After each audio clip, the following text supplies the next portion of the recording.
오늘 어린이날이었잖아요. 네. 야, 어린이날인데 보통 때의 어린이날 같으면 어린이들이 청와대 가서 그 청와대 녹지원인가요? 네. 거기서 뛰어놀면서 대통령 내외 분과 이렇게 서로 이야기하고 막 담소 나누고 사진 찍고 그러잖아요. 네. 세상에 코로나가 어린이날 풍경마저 바뀌어버렸네. 네. 그런데 그럼에도 불구하고 대통령 부부께서 정말 이건 상상을 못한 건데 게임 캐릭터로 깜짝 변신해서 나타나셨어요. 그 게임 캐릭터에다가 문 대통령 김정숙 여사가 자기 목소리를 더빙해가지고요. 네. 그 랜선 초대장? 네. 야, 그거 기발하대요, 그게. 그러니까 이게 코로나가 앞으로 바꿀 그 소위 기념식, 추념식 우리 이렇게 많이 하는 그 모임 있잖아요. 모임이 이렇게 바뀌어 갈 것 같아요. 아주 그 어린이날 특성에 맞는 캐릭터형 이게 뭔가 그 독특한 지금 이벤트를 한 거잖아요. 예. 근데 난 그런 게 싫은데. 그래도 어떡해요. 그러니까 앞으로 뭐 비대면 사회라 그러는데. 네. 그래도 그 코로나를 우리가 이겨내고 옛날로 돌아가고 싶어요. 길거리에 보면은 마스크 쓴 사람들이 이렇게 돌아다닐 때 뭔가 암흑의 도시 같은 느낌이 있어요. 그 일본 만화 영화 21세기 소년에 나오는 그런 풍경, 매트릭스 풍경 이런 게 이제 남의 일만은 아니다. 라고 얘기하는 중에 슈퍼챗의 물결 정말 고맙습니다. 슈퍼챗 쏴주신 분들 일일이 호명하고 싶지만 방송으로 대체하겠습니다. 감사드려요. 그러니까 가상 공간에서 대통령 내외분을 만나야 되는, 물론 달리 보면 청와대 초청 받은 어린이들보다는 다 같이 초대받은 느낌의 뭐 또 공평한 느낌도 있긴 한데. 네, 그리고 이제 코로나가 어느 정도 잠잠해지면 우리가 마스크도 하고 손 소독을 열심히 하고 이러면서 오프 공간에서 대통령님을 뵐 수 있게 되겠죠. 근데 이 아이디어도 신선하긴 하더라고요. 네, 신선해요. 네. 그리고 그냥 이게 게임 캐릭터라면 코로나 때문에 손 놓고 있다 이런 거 아니라 네, 30일 동안 연구를 한 작품이라고 그러더라고요. 그리고 일일이 수작업을 해서 캐릭터 만들었다면서요. 30일이 아니고 30명의 인원이 일주일 동안 만든 작품이라고. 네. 근데 되게 정성이 든 그런 그 세트와 영상을 이번에 내보낸 것 같아요. 그런데 저는 새날에서도 코로나19 이후 무엇이 달라질까? 새날도? 네. 새날도. 이렇게 방송 안 하고 이제 화상으로 연결해야 되나? 우리도 어떻게 될까요? 막 이게 코로나19 이후에 우리가 자꾸 정치적 리더십이나 대한민국의 위상이나 이런 얘기 하잖아요. 코로나19가 바꿀 일상에 대해서도 저는 여러 가지 생각을 하게 되는 것 같아요. 그래도 방송은 이렇게 숨결을 느끼면서 하는 게 좋은데. 그렇죠. 그러면 반대로 코로나를 어떤 숙명처럼 받아들이는 게 아니고 이겨내면 할 수 있는 거 아니에요? 그렇죠. 그러니까 그 바이러스가 지금 무슨 문제가 생기냐면 바이러스가 코로나19로 안 끝난다는 거죠. 그러니까 계속 올 거라는 거. 계속 온다. 그러면 그 바이러스의 특성을 정확하게 파악해서 코로나 같은 경우는 마스크 쓰고 이 손 있잖아요. 손 소독만 잘해도 뭐 90% 예방 가능하다고 하잖아요. 알겠습니다. 어쨌건 지금 어린이날에 굉장히 특별한 광경을 우리는 오늘 본 거고요. 문 대통령이 이 취임 이후에 100번째 정상과의 그 전화 외교? 요거를 지금 했더라고요. 그게 대상이 누구였냐면은 리오 버라드커 아일랜드 총리. 저는 아일랜드 그런 막 이미지가 엄청 강하고요. 그래요? 아일랜드 독립투쟁 과정을 보면 정말 어마어마하게 폭력적이세요. 네, 그런데 그 폭력적인 게 그만큼 열정이 강해서 그렇다는 거라. 그 아일랜드 총리는 한국식 진단 검사로 효과를 보고 있다 이러면서 어떤 감사의 마음을 표했다고 하더라고요. 그래서 이제 마스크 구입도 가능하겠냐 이렇게 물어서 우리가 여유가 좀 있으면은 지원 방안을 적극 검토하겠다 하면서 이렇게 문 대통령 입장에서 한껏 목에 힘들어가겠어요 보면은. 목에 힘 들어갈 상황인데 안 들어가기 때문에 전 세계 지도자들이 이제 문 대통령에게 감동하는 것 같아요. 그리고 저는 이 대목을 보면서 아일랜드에 마스크 수출하는 거 가지고 뭐 트집 잡는 세력은 없겠죠? 네. 온갖 가짜 뉴스가 마스크와 관련해서 나왔었는데요. 북한에 마스크 퍼줬다, 중국에 퍼줬다 어쩌고 정말 많았잖아요. 그런데 아무도 사과하는 이는 없어요. 짜증나죠. 그러니까 진짜 네. 무슨 뭘 이렇게 뭐 오물투척하듯이 그리고 네. 지들이 줍지를 않아. 안 좋아요. 그럼 네. 그냥 떠다녀요. 지금도 그 얘기를 해요. 일부가. 그리고 김종인 이번에 비대위원장은 됐어요. 그런데 뭐 임기 문제가 남아있는 김종인 위원장이 막판에 총선 때문에 코로나19 검사를 정부가 못하게 한다. 그래서 총선 지나면 코로나19가 폭발적으로 확진자가 늘 것이다. 이렇게 얘기했잖아요. 가짜 뉴스를 공개적으로 투척하셨잖아요. 그거에 대해서도 사과하는 걸 못 보네요. 진짜 희한하죠. 정말 최근에 이상해요. 어떤 의사도 그랬잖아요. 문재인 정부 영명 나왔다 그러니까 일부러 검사를 안 하고 있다. 아니 그 의사가 할 말이에요. 그게 실제로 환자가 왔는데 열이 나고 증상이 있는데 요거를 숨겨요? 그러니까. 꼭 박근혜 같은 소리를 꼭. 근데 그 얘기는 심지어 대한의협에서조차 사실 아니다라고. 그러니까 최대집 씨가 그랬다고 좀 아닌 거야 이 사람들아. 그렇죠. 그런데 왜 사과 안 하냐고. 네. 아무도 사과 안 하냐고요. 요지는 이거예요. 네. 자 어린이날 풍경이 그랬고 저번에는 그 G20 정상들하고 화상으로 했잖아요. 앞으로 외교도 그렇게 많이 되겠죠. 그 제안을 문 대통령이 했다는 게 중요한 거죠. 그러니까 대한민국이 ICT 강국인데 이제 IBT 강국으로 넘어가는 거죠. IT 플러스 바이오. 예, 그래서 저는 새로운 성장 동력이 생겼다고 생각해요.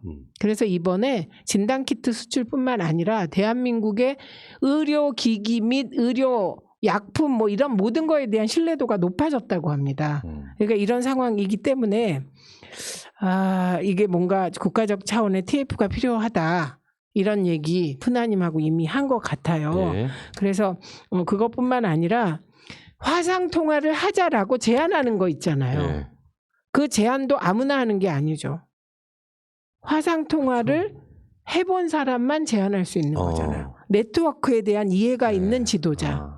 그게 대한민국 대통령이라 가능한 거예요. 그렇죠. 그러니까 이게 이 신압으로도 아니고 이미 다 기반은 마련돼 있었는데 네. 지도자 한 명만 바뀌니까 네. 국가가 그냥 갑자기 선진국이 확 돼버렸어요.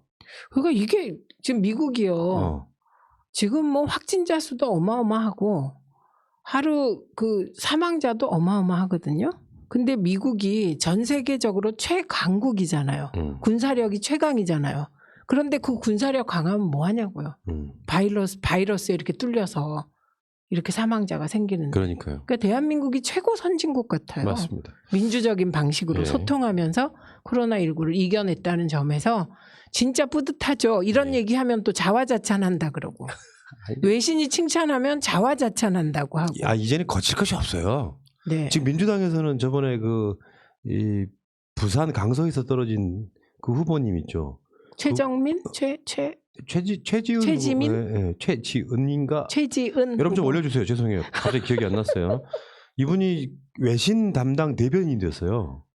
오. 그 민주당에서 낙선하긴 했지만 그래서 이렇게 바뀌는구나 이런 생각이 좀 들었고 어쨌건 그 정상 외교에 있어가지고요. 아베하고 마지막 통화가 2018년 4월이 마지막이었다 그러니까 아베하고 그 남북 정상회담이 이루어지고 북미 간에 막 한참 했을 때도 아베는 소외됐었죠. 네. 지금 재팬 패스. 아베하고의 통화는 마지막 2018년 4월 달이라고 그러니까 이건 뭐 아베는 자기 셀프 스스로 이렇게 셀프 고립이에요. 셀프 고립되고 있는 게 아닌가 싶어요. 그리고 지금 한미 동맹 이상설을 자꾸 얘기하는 분들은 한미 정상 통화 횟수를 좀 살펴보기 바랍니다. 네.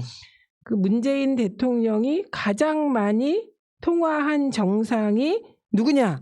트럼프예요. 네. 트럼프가 먼저 요청하는 경우가 많아요. 네, 그래서 총 24회 통화하셨습니다. 예. 네, 그렇기 때문에 한미 소통 이상 없다.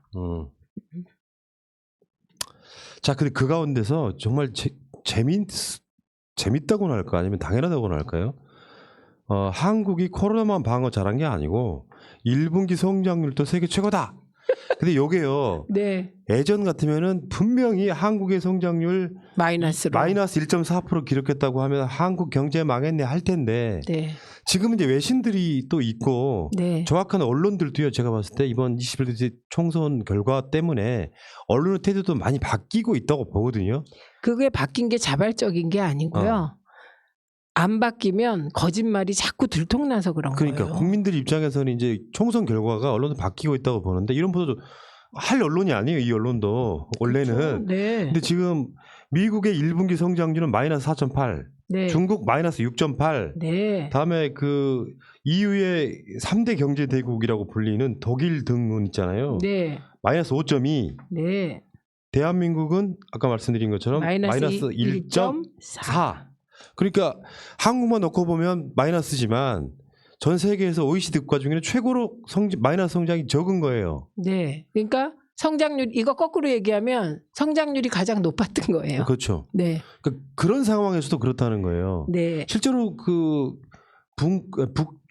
아닌데 미중 무역 전쟁에서도 한국은 문재인 대통령 어떤 상황에서 성장률을 잘 지켜냈거든요. 그러니까 문재인 대통령 문재인 정부의 경제 성장률 경제가 폭망했다고는 하지만 알고 보면 세계적으로 항상 잘하고 있는 그것도 탑 클래스에 올라가 있는 이런 상태란 말이죠. 그리고 우리가 마이너스 1.4%를 기록한 그 동인이 있을 거 아니에요. 이유가 그 가장 중요한 게 코로나19 극복 과정에서 셧다운 안 한 거예요. 네. 셧다운 해버리면 경제가 진짜 우리는 마비돼. 그러니까 중국 막아라 했던 놈들이 경제 망하라는 소리였어요. 그렇죠. 그런데 우리는 중국을 막을 수가 없는 거예요. 우리나라 같이 대외 무역 의존도가 높은 나라가. 그리고 또 하나가요. 아무리 언론들이 우리나라 제조업이 공장 해외로 이전한다 해도 아직 제조업이 국내에 많이 남아있는 나라 대한민국. 맞습니다. 맞습니다. 네, 그래서 마스크를 이렇게 재빨리 제조할 수 있었던 겁니다. 우리나라가 지금 전 세계적으로 서로 이렇게 막고 있는 상황에서도 네. 굉장히 제조업이 잘 돌아가고 있는 쪽에 있다고 네. 올해 전체적인 성장률은 마이너스는 아닐 거다라고 예측하는 사람들이 많아요. 만약에 올해 마이너스 아니게 되면 정말 이건 기적이죠. 어디서 경제폭망이라는 그 주둥아리를 놀리시는 분들이 아직도 있어요. 어머 푸나님. 좋죠. 왜 방송에서 그렇게. 주둥아리 욕이 아니라던데요? 새 주둥아리는 욕이 아닙니다. 근데 포유류 중에 사람에 대해서 그렇게 쓰면 그거는 비난의 뜻이 있는데 그래서 우리는 품이 있는 언어로 그 입 주댕이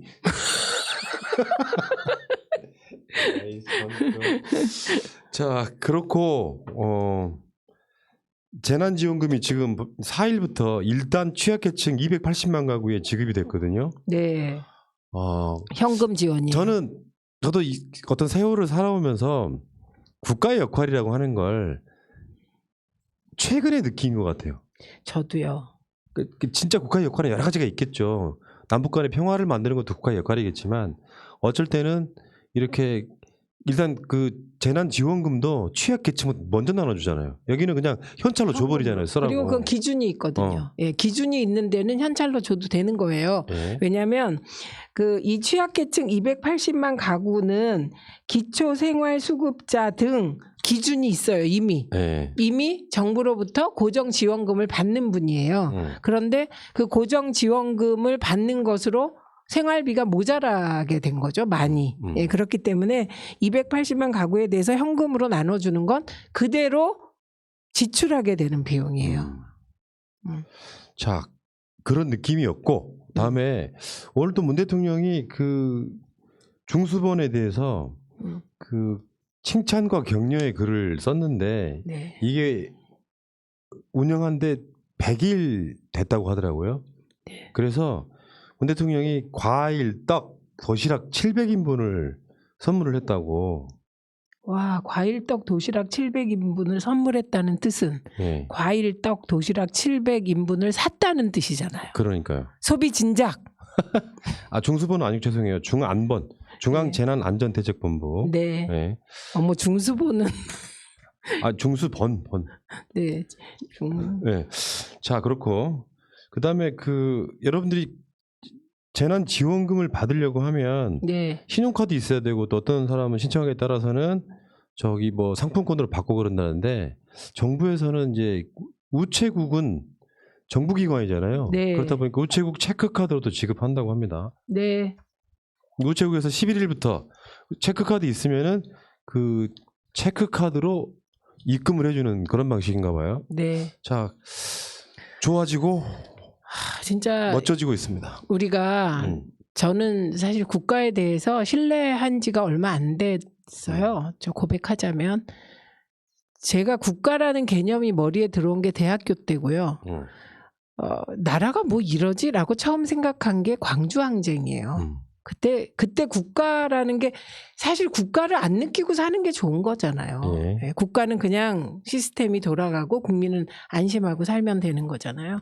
그런데 국가라는 개념이 광주항쟁으로 부정적으로 저에게 들어왔어요. 어떻게 국가 기구 중에 하나인 대한민국 군대가 광주 시민들한테 총을 쏘지 이런 식으로 들어왔단 말이죠. 그리고 국가가 있다라고 느낀 게 이제 DJ 정부 들어서 저 역설적으로 근무오기 하면서 이게 느껴졌거든요. 그게. 그리고 김대중 대통령이 국난을 극복하자고 하시면서 울컥하시는 장면 있잖아요. 그때 처음으로 대통령이 마음에 들어온 거예요. 그래서 국가가 이런 건가 이렇게 생각하고 IMF 극복했잖아요. 그렇게 가다가 결정적으로 국가에 대한 이미지가 들어온 게 세월호 때예요. 국가가 없네. 그렇죠. 나라가 없네 이런 생각. 그 이유가 국정농단으로 밝혀진 거잖아요. 왜 국가가 없었는지. 그래서 부정적인 인식이 더 컸던 거예요. 국가에 대해서. 그런데 이번에 코로나19 극복 이전에 이미 산불, 제천화재, 고성 지난해 산불, 이번 산불 있죠. 이 과정에서 국가를 인식하기 시작했다는 거예요. 누가? 제가 아니라 중간층이. 이번에 민주당이 180석 하게 된 건 중간층이 민주당을 지지한 거잖아요. 정확히 얘기하면 문재인 대통령을 지지한 거잖아요. 그런데 제가 주변에서 보면 사람들이 변해가는 게 느껴지더라니까요. 이 국가가 진짜 있다는 느낌이 든다는 거예요. 위기 극복하는 모습, 헌신성을 보면서. 그래서 저는 뭐 엄청 요즘은 뿌듯한. 그렇죠. 어떤 분이 여기도 국뽕이라는데 국뽕이 아니고 그냥 저는 팩트 체크인데. 우린 국뽕을 좋은 의미로 씁니다. 그럴만 하니까 그렇다. 그렇죠. 그럴만 하니까 우린 좋아한다 이런 거기 때문에. 저는 그냥 팩트 체크만 하는 사람이라. 자, 이렇고요. 이 이야기는 여기까지 할게요.